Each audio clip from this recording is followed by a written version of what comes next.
সাল 1941। পৃথিবী তখন দ্বিতীয় বিশ্বযুদ্ধের আগুনে জ্বলছে। নাৎসি জার্মানির লোলুপ দৃষ্টি থেকে উত্তর মেরুকে রক্ষা করতে হাজার হাজার আমেরিকান মেরিন সৈন্য গ্রিনল্যান্ডে পা রাখে। সেই সময় আমেরিকার ভূমিকা ছিল একজন ত্রাণকর্তার। কিন্তু সময়ের চাকা ঘুরে 2026 সালে দাঁড়িয়ে দৃশ্যপট আজ সম্পূর্ণ উল্টো।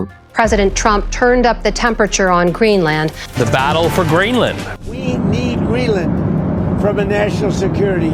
যে আমেরিকা একদিন গ্রিনল্যান্ডকে রক্ষা করেছিল, আজ সেই আমেরিকার প্রেসিডেন্ট ডোনাল্ড ট্রাম্প গ্রিনল্যান্ডকে মানচিত্র থেকে ছিঁড়ে নিজেদের দখলে নেওয়ার চূড়ান্ত হুমকি দিচ্ছে।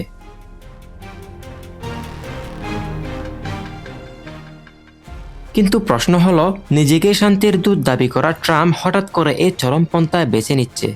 বরফে ঢাকা এই জনমানবহীন দ্বীপের নিচে আসলে কি এমন মহাজাগতিক সম্পদ লুকিয়ে আছে, যার জন্য আমেরিকা তার দীর্ঘদিনের ন্যাটো মিত্র ডেনমার্কের বুকে বন্দুক তাক করতেও দ্বিধা করছে না?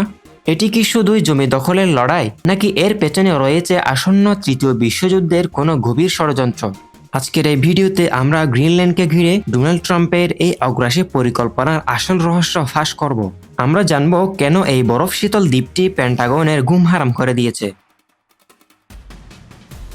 ডেনমার্কের সাথে আমেরিকার এই সংঘাতটি শেষ পর্যন্ত ন্যাটো জোটকে ভেঙে চুরমার করে দেবে। আর গ্রিনল্যান্ডের মাটির নিচে থাকা $5 ট্রিলিয়ন খনিজ ভাণ্ডার কিভাবে পাল্টে দিতে পারে পৃথিবীর ক্ষমতার মানচিত্র। উত্তর মেরুর এই ভূখণ্ডটি কয়েক কিলোমিটার পুরো বরফের চাদরে ঢাকা। 21 লক্ষ কিউবিক কিলোমিটার বরফের অকল্পনীয় ওজনেই গ্রিনল্যান্ডের মূল মাটি সমুদ্রপৃষ্ঠের চেয়েও নিচে দেবে গেছে। ইতিহাস বলে 1721 সাল থেকে এটি ডেনমার্কের অংশ। যদিও 1979 সালে তারা নিজস্ব পার্লামেন্ট পায়, কিন্তু পররাষ্ট্রনীতি ও প্রতিরক্ষা আদৌ ডেনমার্কের হাতে।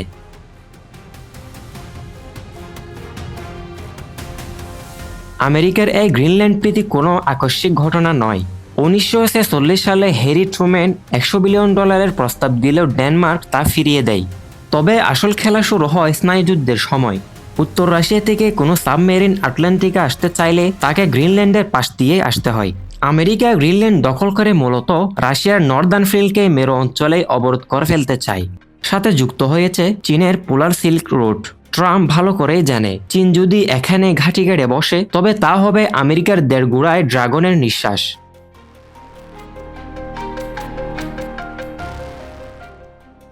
সবচেয়ে বড় টুইস্ট হলো ডেনমার্কের অবস্থান। ডেনিশ প্রধানমন্ত্রী স্পষ্ট জানিয়েছেন, গ্রিনল্যান্ড বিক্রির পণ্য নয়। এই প্রত্যাখ্যানের পরই সামনে আসছে সামরিক আগ্রাসনের সম্ভাবনা। কিন্তু ডেনমার্ক হুমকি দিয়েছে, হামলা হলে তারা নেটোর আর্কটিকের 5 সক্রিয় করবে, যার অর্থ আমেরিকার বিরুদ্ধে পুরো ইউরোপকে যুদ্ধে নামতে হবে। অথচ আমেরিকার আকাশে এখন দেখা যাচ্ছে ডুমসডে প্ল্যানের মহড়া, যা শুধুমাত্র পারমাণবিক যুদ্ধের সময় ওড়ে। প্রতিরক্ষা বাজেট $1.5 ট্রিলিয়ন উন্নীত করা প্রমাণ করে ট্রাম্প বড় কোনো সংঘাতের চূড়ান্ত প্রস্তুতি নিচ্ছে। আপনার কি মনে হয়, ট্রাম্প কি সত্যি টাকার গরমে একটি স্বাধীন ভূখণ্ড কিনে নিতে পারবে, নাকি গ্রিনল্যান্ড দখল করতে গিয়ে তিনি নিজের মিত্রদের সাথে যুদ্ধে জড়িয়ে পড়বেন? বরফের নিচে চাপা পড়া এই সম্পদের লোভ কি পৃথিবীকে ঠেলে দিবে তৃতীয় বিশ্বযুদ্ধের দিকে? কমেন্ট বক্সে আপনার মতামত অবশ্যই জানাবেন। গ্রিনল্যান্ড কেবল একটি বরফের টুকরো নয়, এটি আগামী দিনের বিশ্ব রাজনীতির দাবার বোর্ডের সবচেয়ে গুরুত্বপূর্ণ ঘুঁটি। আমেরিকা কি শেষ পর্যন্ত ন্যাটো ভেঙে ফেলবে? উত্তরটা সময়ের হাতে। আজ এই পর্যন্ত, দেখা হবে পরের ভিডিওতে।